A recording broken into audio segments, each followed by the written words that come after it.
Oke, halo semuanya. Selamat menonton. Jadi di sini saya akan menjelaskan tentang exploring the different types type type of letters, bentuk-bentuk surat. Nah, tapi sebelum saya menjelaskan nih, sebelum saya melanjutkan menjelaskan, izinkan saya memperkenalkan diri dulu. Perkenalkan, nama saya Raja Lina Simamora dengan nomor NPM 233163036.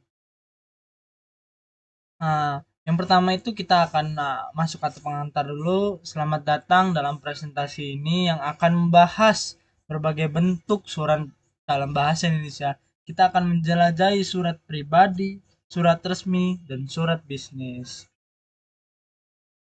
Nah, yang pertama itu tadi surat pribadi kan? Surat pribadi itu adalah jenis surat yang ditunjukkan untuk komunikasi personal antara individu. Biasanya berisi perasaan, pengalaman, dan ucapan terima kasih. Itu surat pribadi. Dan contoh surat pribadi. Contoh dari surat pribadi adalah surat yang ditulis oleh seseorang kepada teman, keluarga, atau orang yang dicintai. Tuh kan? Biasanya berisi cerita pribadi atau perasaan yang mendalam. Nah, kemudian yang kedua, itu ada surat resmi. Nah, surat resmi ini adalah jenis surat yang digunakan untuk komunikasi formal antara institusi atau perorangan. Biasanya berisi pemberitahuan resmi, terus permohonan, atau pengumuman. Nah, contoh dari surat resmi. Contoh dari surat resmi ini adalah surat yang ditulis oleh instansi, pemerintahan, perusahaan, atau lembaga resmi gitu loh. Biasanya berisi informasi penting atau keputusan resmi. Jadi ini contoh surat resmi. Ini mah orang-orang yang kayak bekerja di kantoran yang mempunyai dari perusahaan ke perusahaan lain. Itu kan apalagi perusahaan-perusahaan yang gede dari negara ke negara lain. Nah, itu surat resmi. Nah,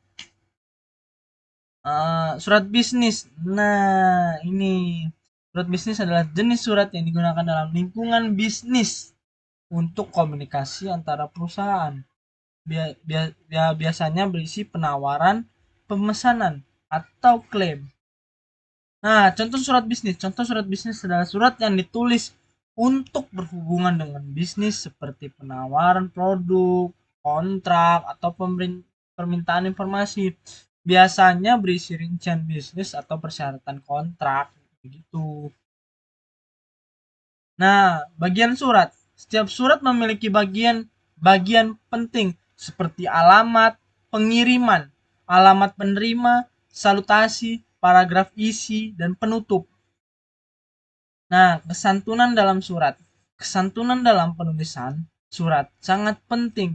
Penggunaan bahasa sopan, penyampaian yang jelas, dan salam penutup yang sesuai adalah hal yang perlu diperhatikan dalam dalam surat, dalam isi surat gitu. Nah, surat elektronik. Sekarang ini ya, dalam era digital, surat elektronik atau email menjadi cara umum untuk berkomunikasi. Pengguna subjek yang jelas, penulisan yang rapi, dan lampiran yang terkait adalah hal-hal yang penting dalam email. Nah, kelebihan surat elektronik. Surat elektronik memiliki kelebihan seperti pengiriman cepat, hemat kertas, dan dapat disimpan dengan mudah. Namun, tetap diperlukan kesantunan dalam penulisan email. Nah, tuh, apapun bentuknya, apapun lewat apapun kita mengirim lewat email, surat, itu kita harus tetap menulis dengan kalimat santun gitu. Etika dalam surat. Nah, ini nih yang tadi barusan diomongin. Etika dalam penulisan surat meliputi penggunaan kata sopan, pemilihan kata yang tepat, dan penghormatan terhadap penerima surat. Hal ini mencerminkan kesopanan dan profesionalisme penulis surat. Nah, ya kan apa yang sudah saya bilang tadi benar. Nah, jadi uh, saya bisa menyimpulkan apa yang sudah saya jelaskan tentang bentuk uh, bentuk jenis surat. yaitu adalah dalam presentasi ini kita telah menjelajahi berbagai bentuk surat, mulai dari surat pribadi hingga surat bisnis. Penting untuk memahami bagian-bagian surat, kesantunan, dan etika dalam penulisan surat. Begitu. Jadi mungkin uh, segitu saja penjelasan saya dari surat, bentuk-bentuk surat. Jika ada penjelasan yang kurang jelas atau penjelasan yang kurang tepat, maafkan, dan yang mungkin yang mengerti atau yang ingin memperbaiki silahkan. Dan oke, saya akhiri aja dan selamat sampai jumpa. Bye bye.